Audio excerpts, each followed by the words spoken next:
Halo, selamat pagi semua dan salam sehat buat kita semuanya.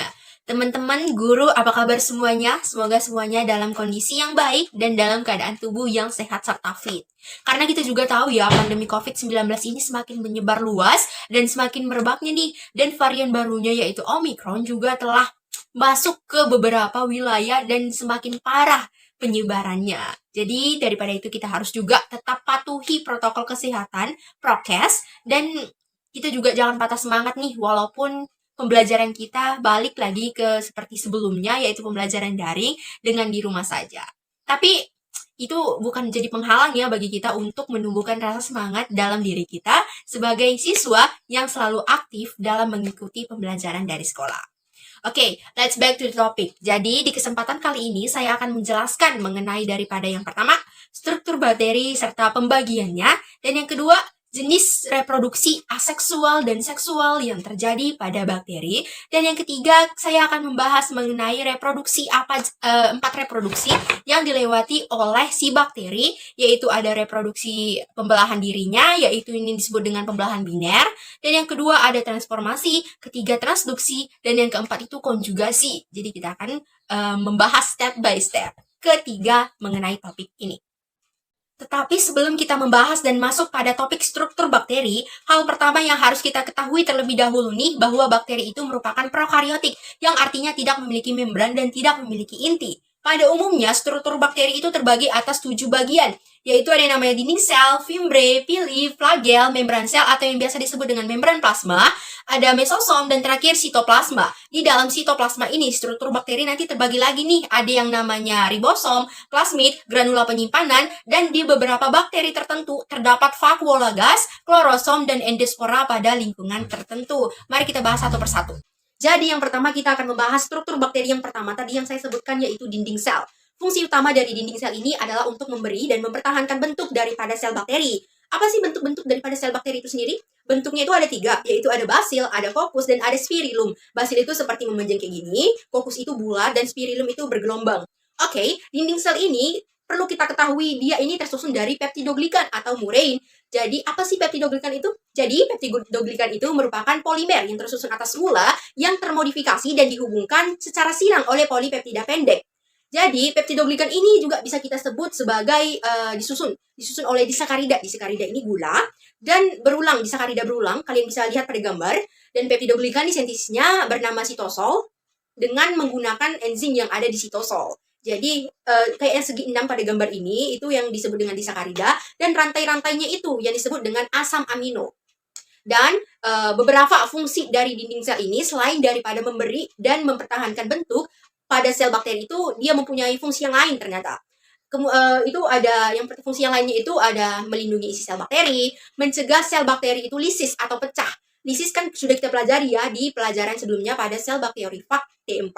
Lisis itu artinya pecah saat berada pada lingkungan hipotonik, di mana hipotonik ini artinya lingkungan dengan konsentrasi larutan yang lebih rendah daripada sel bakteri. Jadi sel bakteri ini kan mempunyai suatu perlindungan, dinding sel ini kan juga memberi perlindungan, melindungi isi sel bakteri. Namun, pada konsentrasi larutan terendah yang ditempati bakteri, dia juga mau lisis atau pecah karena dinding sel itu tidak bisa memberikan pertahanan yang lebih daripada itu.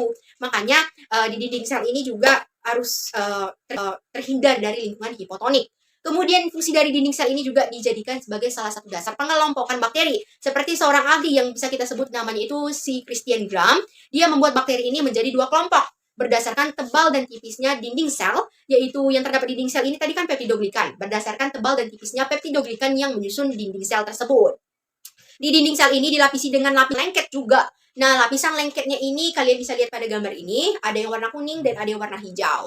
Jadi, jika lapisan lengketnya tipis itu namanya selaput lendir. Namun, jika lapisan lengketnya tebal, disebut dengan kapsul. Kemudian, apa sih yang membedakan dan apa sih penyebab daripada lapisan lengket ini bisa tipis dan bisa tebal? Lapisan lengket ini tipis yang disebut tadi selaput lendir itu karena lingkungannya, karena si bakteri itu tidak terorganisasi dengan baik dan cenderung itu warna hijau seperti pada gambar. Sedangkan lapisan lengket yang tebal itu yang disebut kapsul, dia bisa tebal itu karena dia terorganisasi oleh sel bakteri tersebut, terorganisasi dengan baik. Sehingga warnanya itu cenderung orange kekuningan. Namun kita pasti nih bertanya-tanya, apa sih fungsi daripada selaput lendir atau kapsul tersebut? Fungsi dari lapisan lengket pada dinding sel di bakteri ini ada dua. Yang pertama itu untuk memungkinkan bakteri menempel pada substrat. Substrat ini disebut dengan sel inang. Sel inang ini bisa berupa permukaan cair, bisa berupa makhluk hidup, kayak seperti hewan, tumbuhan, dan juga kita sebagai manusia, dan lain-lainnya. Yang kedua itu fungsi daripada selaput lendir ini adalah untuk melindungi sel daripada kekeringan dan serangan sel inang. Walaupun bakteri ini membutuhkan sel inang untuk berkembang biak, namun dia sendiri tidak membutuhkan sel inang itu yang menempel pada tubuhnya. Karena seperti saya sebutkan sebelumnya, fungsi daripada sel bakteri ini kan untuk melindungi sel bakteri dari lisis atau pecah. Nah, penyebab daripada pecahnya sel bakteri ini adalah sel inang yang memengaruhi struktur daripada bakteri ini. Jika sel inang menumpang pada sel bakteri ini, maka sel bakteri ini kelamaan akan makin menipis dan akan terjadilah proses lisis atau pecah. Jadi actually bakteri ini tidak membutuhkan sel inang yang menumpang pada dirinya, tapi dia yang menumpang pada sel inang. Sekian dari pembahasan dinding sel, mari kita lanjut kepada fimbre dan pili. Oke, di next topik kita akan membahas tentang fimbre dan pili. Seperti yang kita ketahui bahwa sel bakteri ini memiliki kemampuan untuk melekat pada sel inang sehingga ia bisa menyebabkan rasa sakit. Salah satu contoh nih bakteri namanya Neisseria gonorrhoeae. Dia merupakan salah satu bakteri yang bisa melekat pada sel inangnya dan juga bisa menyebabkan rasa sakit. Ia akan melekat ke sel inangnya yakni membran mukosa. Sel inangnya itu membran mukosa yang mencuat di permukaan selnya. Nah, itulah yang disebut dengan struktur fimbria. Fimbria ini adalah struktur berupa filamen pendek yang mencuat di permukaan bakteri. Oke, jadi fimbriae itu merupakan sebuah kayak ekor-ekor, cuman dia lebih pendek dibandingkan dengan pili. Namun jumlahnya lebih banyak dibandingkan dengan pili. Penyusun daripada fimbria ini adalah Potrein fimbrillin dan jumlahnya itu sekitar 200 sampai 400 fimbria. Serta letak daripada fimbria ini merata di seluruh permukaan bakteri. Dan fungsi daripada fimbria ini adalah untuk sebagai perlekatan pada substrat seperti pada sel inang. Jadi substrat ini seperti yang saya katakan sebelumnya adalah sel inang, bisa berupa permukaan air, bisa berupa makhluk hidup, hewan, tumbuhan, dan juga kita sebagai manusia. Oke, sekian dari pembahasan fimbre. Kita masuk kepada next topik pili. Jadi pili ini seperti yang saya sebutkan sebelumnya, dia ekor kayak seperti ekor-ekor itu, cuman lebih panjang, tetapi jumlahnya lebih sedikit dibandingkan fimbre. Jadi fimbre ini merupakan struktur yang mencuat di permukaan sel. Jadi struktur daripada pili ini seperti sekawanan dengan fimbre, namun jumlah dan panjangnya itu berbeda. Dan sel penyusun daripada pili ini juga berbeda. Sel penyusunnya itu adalah protein pilin yang jumlahnya itu sekitar 1 sampai 10 pilin. Letaknya juga berbeda dengan fimbre. Letak daripada pilin ini random atau tersebar secara tidak merata di seluruh permukaan sel. Dan fungsinya itu juga sebagai perlekatan di substrat atau bisa kita sebut dengan sel inang dan juga sebagai transfer gen antara bakteri yang satu dengan bakteri yang lainnya disebut piliseks. Jadi piliseks ini merupakan transfer gen yang merupakan sebagai terjadinya suatu reproduksi kepada sel bakteri lainnya yang satu dengan yang lain. Dan sekian daripada pembahasan pili dan fimbre, kita masuk kepada topik selanjutnya yaitu flagela. Di flagela ini yang perlu kita ketahui ini bahwa flagela ini nih merupakan alat gerak pada bakteri. Kalian bisa lihat pada gambar berikut.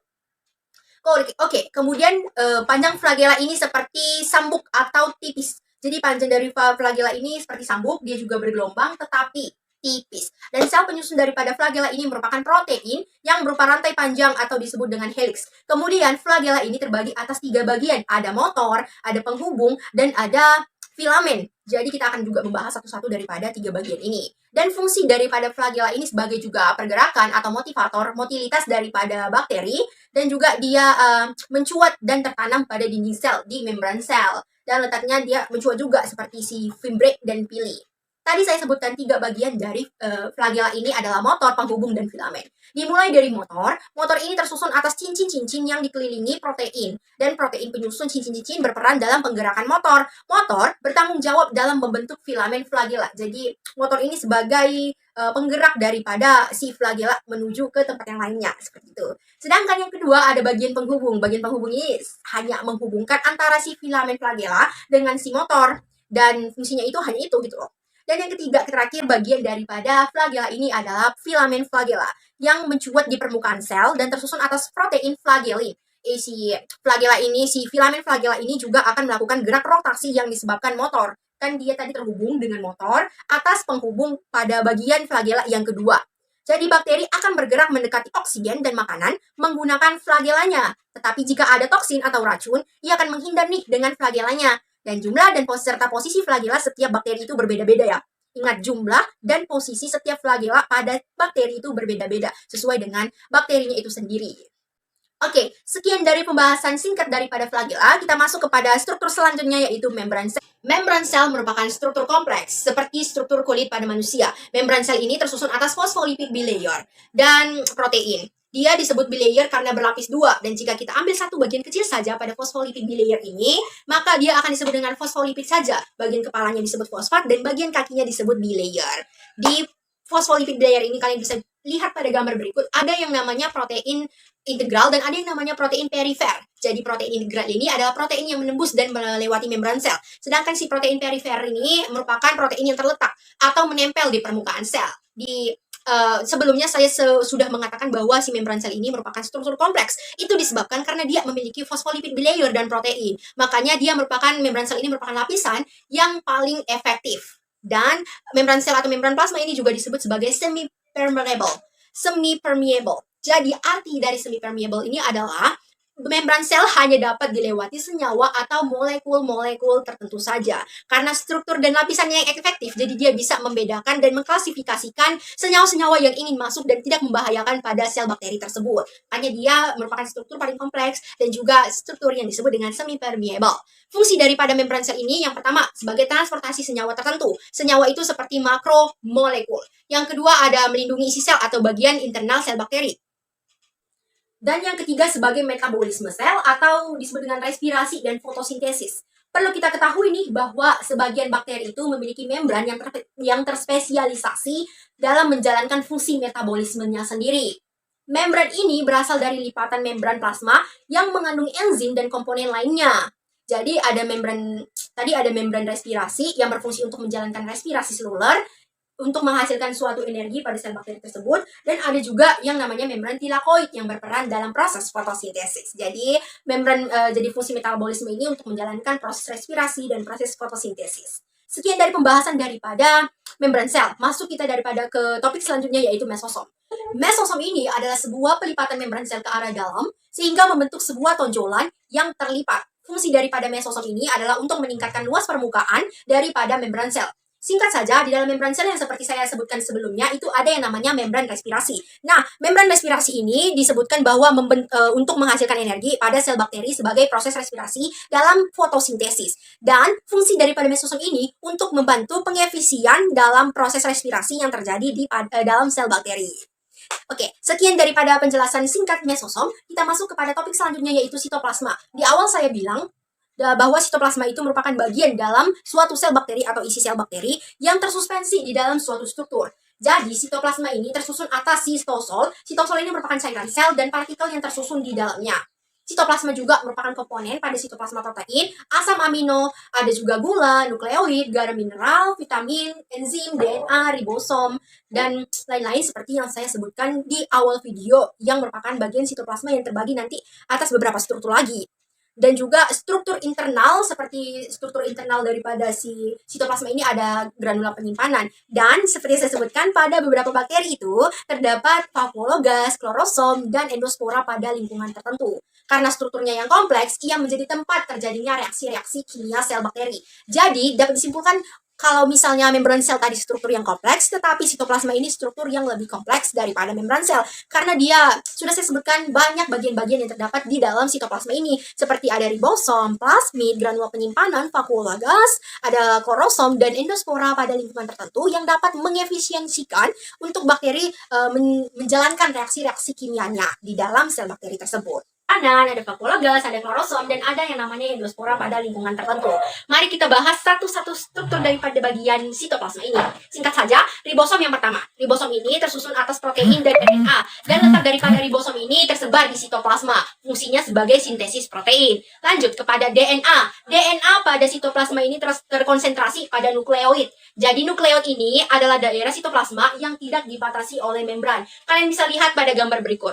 Dan di DNA pada kromosom dan di DNA pada sitoplasma ini ada yang namanya DNA kromosom di nukleoid dan ada yang namanya plasmid di DNA non kromosom. Jadi nanti DNA ini terbagi lagi menjadi dua, ada yang kromosom dan ada yang non kromosom. Lanjut di pada granula penyimpanan. Granula penyimpanan ini fungsinya sebagai menyimpan cadangan makanan dan senyawa tertentu. Lanjut kepada vakuola gas. Vakuola gas ini merupakan kumpulan struktur silinder yang berongga. Vakuola gas ini hanya dapat ditemukan pada bakteri tertentu. Bakteri apa itu? Bakteri itu yang bisa melakukan proses fotosintesis. Jadi diingat ya teman-teman, bahwa seluruh bakteri itu tidak bisa melakukan proses fotosintesis. Hanya beberapa bakteri saja yang bisa melakukan proses fotosintesis. Maka dari sebelumnya saya bilang bahwa vakuola gas ini hanya terdapat di beberapa bakteri tertentu saja. Karena bakteri tertentu ini adalah bakteri yang bisa melakukan proses fotosintesis. Beda proses fotosintesis, beda proses respirasi. Jadi, fungsi daripada vakuola gas ini untuk memungkinkan bakteri mengapung di air sehingga memperoleh cahaya. Next kepada topik klorosom. Jadi klorosom ini hanya terdapat pada bakteri fotosintetik. Jadi klorosom ini merupakan hasil daripada proses fotosintesis. Di dalamnya terdapat pigmen fotosintesis seperti bakterioklorofil serta karotenoid. Next kepada endospora pada lingkungan tertentu. Struktur dorman yang terbentuk di dalam sel bakteri membentuk sebuah endospora pada lingkungan tertentu. Jadi, pada saat berada di lingkungan yang kurang menguntungkan, endospora itu terbentuk. Seperti tadi saya bilang pada fungsi daripada dinding sel. Masih ingat kan? Fungsi daripada dinding sel itu untuk melindungi terjadinya lisis atau pecah karena lingkungan yang memiliki konsentrasi larutan zat rendah. Jadi, endospora ini terbentuk akibat adanya lingkungan yang jelek tadi, lingkungan yang tidak terorganisasi dengan baik, maka endospora ini akan terbentuk pada sel bakteri sehingga endospora ini sifatnya sangat tidak menguntungkan, sifat jelek pada si sel bakteri. Contoh daripada bakteri yang bisa membentuk endospora pada tubuhnya itu adalah bakteri Bacillus species dan Clostridium species. Oke, setelah daripada endospora, kita masuk kepada DNA bakteri. DNA bakteri ini juga merupakan seperti antibiotik, melindungi dari infeksi bakteri. Antibiotik kayak amoxicillin, amilin, bukan kayak gitu ya. Jadi antibiotik pada bakteri ini merupakan DNA-nya sendiri yang melindungi bakteri ini jadinya infeksi gitu loh. Jadi ada bakteri yang memiliki sifat kebal terhadap antibiotik tertentu dan sifat kebal tersebut diatur serta dikendalikan oleh DNA non-kromosom, yaitu plasmid yang saya sebutkan sebelumnya. DNA kromosom, ada yang DNA kromosom dan ada yang DNA non-kromosom. DNA non-kromosom ini adalah plasmid. Jadi materi genetik pada bakteri ini, mari kita bahas mengenai DNA kromosom dan DNA non-kromosom. Yang pertama, bentuk pada sel bakteri DNA kromosom ini adalah sirkular atau untai ganda. Kalian bisa melihatnya pada gambar berikut. Namun, bentuk DNA kromosom pada hewan, tumbuhan, manusia itu adalah linear. Linear itu disebut sebagai sel eukaryotik, sel yang memiliki membran dan inti sel. Bisa dilihat pada gambar berikut. Poin kedua, DNA bakteri ini terkonsentrasi pada nukleoid atau daerah di sitoplasma yang tidak dibatasi membran. Nukleoid itu daerah yang tidak dibatasi oleh membran. Yang poin ketiga adalah DNA kromosom ini mengandung informasi genetik yang diwariskan dari suatu generasi ke generasi selanjutnya. Jadi seperti turun-temurun ya. Dan yang keempat itu DNA kromosom ini mengandung semua gen yang dibutuhkan untuk bertahan hidup dalam keadaan normal. Dia mengandung semua gen, DNA kromosom ini mengandung semua gen yang dibutuhkan dalam posisi kehidupan normal pada sel bakteri. Next, kita lanjut kepada DNA non-kromosom atau yang disebut dengan ekstrakromosomal. DNA kromosom ini disebut ekstrakromosomal atau yang bisa kita ambil kesimpulannya DNA non-kromosom ini adalah plasmid. Di DNA non-kromosom ini atau ekstrakromosomal ada 5 poin penting yang sudah saya definisikan dan sudah saya buat. Yang poin pertama itu bahwa DNA ekstrakromosomal ini tidak terdapat pada nukleoid. Makanya dia disebut sebagai DNA non-kromosom. Dia tidak terdapat pada nukleoid yang merupakan daerah yang tidak dibatasi oleh membran. Yang kedua, dia terletaknya di sitoplasma dan bukan di nukleoid. Yang ketiga, bentuk daripada DNA non-kromosom ini adalah sirkular, serta secara kovalen tertutup. Dia sirkular dan tertutup. Dan yang keempat, ukurannya itu lebih kecil daripada DNA kromosom. Plasmid ini adalah salah satu contoh daripada DNA non-kromosom dan ukurannya itu lebih kecil daripada ribosom, daripada granula penyimpanan, daripada vakuola gas, dan daripada contoh-contoh DNA kromosom yang lainnya. Kemudian yang terakhir, 5 poin yang terakhir adalah fungsi daripada DNA non-kromosom ini atau ekstrakromosomal. Yang pertama, dia mengandung gen-gen yang membantu sel bakteri bertahan hidup di kondisi lingkungan tertentu, di kondisi lingkungan yang jelek, yang larutannya rendah. Jadi, kalau kondisi tersebut, bakteri bisa lisis atau pecah. Dan yang kedua, fungsi daripada DNA non kromosom ini adalah untuk menentukan sifat tertentu pada sel bakteri, seperti sifat patogenesis. Sifatnya adalah sifat yang bakteri tersebut nih mampu membuat penyakit seperti yang saya bilang sebelumnya. Dia memiliki kemampuan untuk melekat pada sel inang sehingga ia bisa menimbulkan rasa sakit pada substrat yang ditempelinya.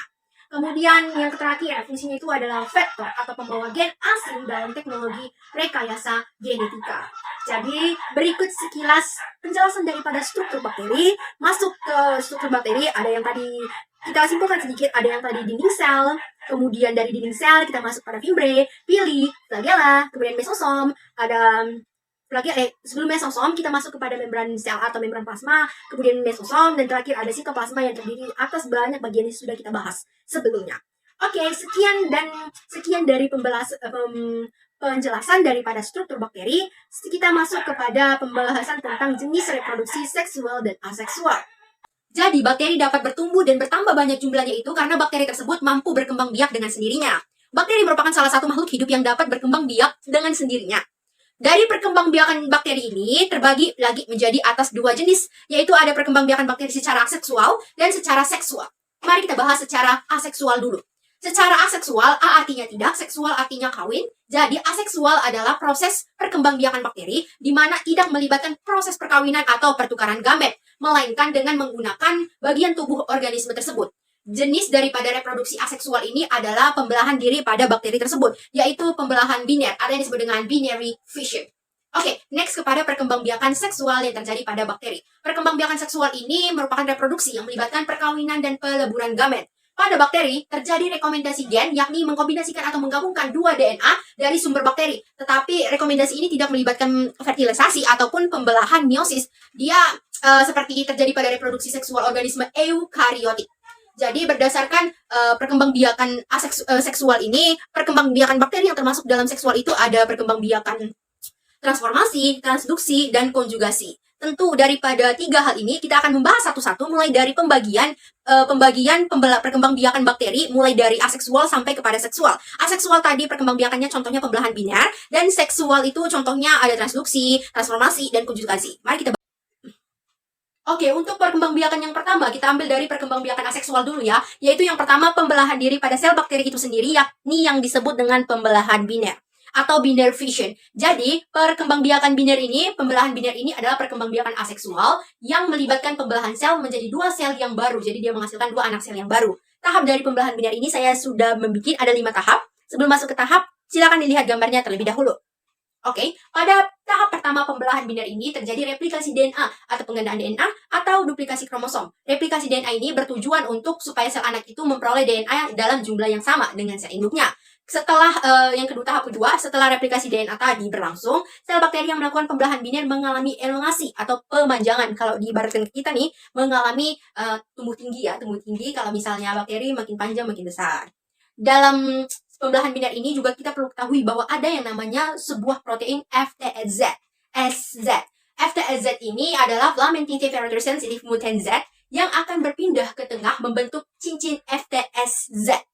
Kemudian masuk kepada tahap yang ketiga, dengan adanya cincin FTZ tadi menyebabkan membran sel prokaryotik melekuk ke dalam dan diikuti dengan pergerakan kromosom hasil duplikasi yang saling menjauh. Jadi protein FTZ ini juga mempengaruhi dan sangat mempengaruhi pada pembelahan binary fission. Lanjut kepada tahap yang keempat, di mana terjadinya pelekukan tadi, membran sel ke dalam membentuk septum. Jadi protein FTZ itu akan mengarahkan septum tadi untuk membagi menjadi dua sel untuk membentuk suatu anak sel yang baru, tetapi dengan jumlah dan identik dengan sel induknya. Kemudian terjadilah sitokinesis, di mana terjadinya pembagian sitoplasma. Kemudian terbentuklah dinding sel baru di antara dua sel anak, dan tahap yang terakhir, tahap 5, dan dihasilkanlah dua sel anak yang memiliki sitoplasma dan materi genetik yang sama persis dengan sel induknya. Dari kelima tahap ini, protein FTZ itu mengarahkan kepada yang namanya cincin FTZ untuk terjadinya pelakukan, dan pelakukan ini nanti menghasilkan septum, yang septum ini akan diarahkan lagi oleh protein FTZ untuk membagi dua si bakteri anak sel dan menghasilkan suatu anak sel yang baru, dua sel yang baru yang identik dan sifatnya sama seperti induk selnya tersendiri. Nah, satu contoh bakteri yang melakukan pembelahan diri ini adalah bakteri E. coli, di mana dia melakukan pembelahan biner 20 menit sekali. Di setiap 20 menit, dia menghasilkan 2 sel anak yang baru yang identik dengan sel induknya sendiri. Nah, begitulah tahap biner, tahap pembelahan biner atau binervation. Kemudian kita lanjut kepada tahap pembelahan transformasi. Nah, jika ada suatu bakteri yang tidak tahan panas karena suhu bumi nih yang terlalu tinggi, maka sel bakteri ini akan melakukan suatu perkembangbiakan seks, yakni transformasi, transduksi, dan konjugasi. Itulah mengapa transformasi, transduksi, dan konjugasi ini ada pada sel bakteri di perkembangbiakan seksual, karena sel bakteri tersebut tidak tahan panas tentang panas bumi, suhu bumi yang terlalu tinggi ini, makanya mereka melakukan rekomendasi genetik secara seksual. Nah, transformasi adalah rekomendasi genetik melalui proses penambahan fragmen DNA asing di dalam bakteri sel penerima. Jadi, DNA asing yang dimaksud pada kalimat tersebut adalah DNA yang berasal dari luar sel lingkungan di sekitar sel bakteri penerima. Biasanya berasal dari sel bakteri yang mati akibat proses lisis atau pecah. Nah, itu tadi proses lisis atau pecah pada sel bakteri itu disebabkan oleh larutan, konsentrasi larutan yang ada di lingkungan bakteri itu rendah, maka terjadilah endospora pada lingkungan yang tertentu. Seperti yang saya bilang sebelumnya. Nanti DNA bisa masuk ke dalam sel bakteri ini, bahwa di dalam sel bakteri ini terdapat protein di permukaan sel yang bisa mengenali dari DNA spesies terdekat dengannya, dan juga bisa memasukkan fragmen DNA tadi dari luar ke dalam sel tersebut. Dan nama selnya adalah sel kompeten. Jadi dia ada sel yang menyeleksi suatu protein atau suatu fragmen DNA yang ingin masuk kepada sel bakteri tersebut. Jadi sel bakteri yang kompeten ini bisa melakukan proses transformasi. Contohnya itu ada bakteri Bacillus subtilis, ada E. coli, ada Rhizobium, ada Haemophilus influenza, dan Neisseria. Oke, selanjutnya kita masuk kepada tahap transformasi. Tetapi sebelum itu, mari kita lihat gambar dari tahap transformasi terlebih dahulu. Silakan lihat. Oke, tahap transformasi. Saya telah mengklasifikasikan tahap-tahap ini menjadi 5 tahap dalam perkembangbiakan secara transformasi. Tahap pertama, DNA asing atau DNA donor akan menempel dan masuk dan akan berkaitan dengan reseptor spesifik yang ada pada dinding sel. Kemudian yang tahap kedua, setelah masuknya reseptor tadi, DNA asing tadi ke reseptor itu si proteinnya. Maka DNA yang sebelumnya berantai ganda akan dipotong oleh enzim nuklease dan menjadi DNA rantai tunggal. Dan yang ketiga itu ada setelah dipotongnya tadi, untai DNA rantai tunggal tadi akan masuk ke dalam sel bakteri penerima melalui transport aktif. Jadi DNA yang sudah berantai ganda akan dipotong dan dia masuk ke transport aktif. Dan yang keempat, untai DNA akan bergabung dengan DNA resipien pada daerah yang homologi atau pada urutan basa yang sama. Dan yang terakhir itu, proses daripada transformasi adalah terbentuknya DNA kromosom resipien dan rekomendasi melalui transformasi. Jadi akhir daripada tahap transformasi ini adalah terbentuknya kromosom resipien, kromosom penerima, dan akan dibentuk lagi melalui DNA donor asing yang masuk kepada reseptor yang melalui protein di sel bakteri tersebut. Oke, selesai daripada tahap transformasi, mari kita lanjut ke tahap transduksi. Tahap transduksi ini merupakan tahap ketiga pada perkembangbiakan bakteri. Transduksi ini adalah tahap rekomendasi genetik yang terjadi melalui bantuan atau perantara virus. Jadi tahap-tahap pada transduksi ini juga saya telah buat ada 5 tahap dari pengklasifikasian secara menyeluruh. Tahap daripada transduksi. Tetapi sebelum saya masuk kepada tahap transduksi, mari kita lihat gambar daripada tahap transduksi itu sendiri. Oke, di tahap perkembangbiakan tahap transduksi ini saya mengambil contoh dari perkembangbiakan bakteriofag yang telah kita juga pelajari sebelumnya. Pada perkembangbiakan bakteriofag, ia menggunakan suatu proses perkembangbiakan yang dinamakan transduksi. Ada 4 tahap, sebenarnya ada 4 tahap pada perkembangan transduksi ini. Yang pertama, virus baga akan menginfeksikan sel bakteri, kemudian virus itu akan menginjeksikan materi genetiknya yang dimilikinya ke dalam sel bakteri atau sel inang. Sel bakterinya itu sel inang ya. Kemudian pada tahap kedua, materi genetik faga mengambil alih kendali inang dan melakukan replikasi DNA faga. Dan sel bakteri ini juga akan membuat banyak salinan sesuai dengan materi genetik yang dia punya dan akan melakukan suatu protein faga tertentu dengan menghentikan sintesis protein dan membuat suatu materi genetik yang baru sel bakteri yang akan dipotong menjadi suatu fragmen-fragmen. Jadi dipotong menjadi suatu fragmen-fragmen dan nanti ada proses penggabungan kan, seperti pada proses perkembangbiakan bakteriofag yang telah kita pelajari sebelumnya. Kemudian lanjut ke setelah itu terjadilah suatu perakitan. Perakitan ini penggabungan daripada fragmen-fragmen yang telah terbentuk kecil-kecil yang dibuat merupakan dari salinan-salinan virus bakteriofag tadi. Tetapi saat perakitan ini ada kemungkinan fragmen tersebut materi genetik bakteri yang terbungkus oleh kapsid sehingga ada partikel faga yang mengandung materi genetik virus. Jadi fragmennya itu bisa juga kemungkinan untuk dipengaruhi oleh DNA DNA oleh virus tersebut.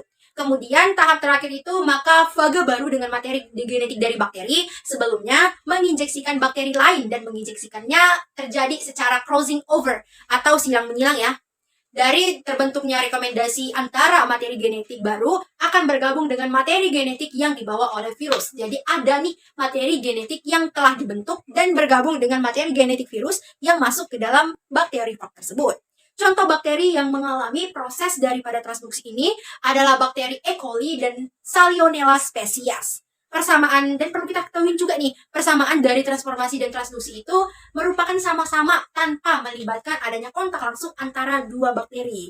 Kontak langsung antara dua bakteri dan melalui suatu perantara gitu loh. Dan kita masuk kepada tahap proses perkembangbiakan seksual yang terakhir, yaitu pada tahap konjugasi. Di tahap konjugasi ini adalah transfer materi genetik dari satu bakteri ke bakteri lainnya, di mana melalui kontak secara langsung kepada bakteri tersebut. Dan materi genetiknya juga dapat berupa plasmid atau segmen DNA dengan definisi yang saya sebutkan tadi bahwa konjugasi ini ada kontak langsung dari bakteri, berbeda dengan transformasi dan transduksi. Transformasi dan transduksi itu tidak ada kontak langsung dan mereka melalui perantara. Namun di konjugasi ini adanya kontak langsung antara bakteri yang satu dengan bakteri yang lain dan terbentuklah suatu proses, tapi prosesnya ada dua, yaitu ada proses F plasmid dan ada proses segmen DNA kromosom. Mari kita bahas prosesnya satu-satu.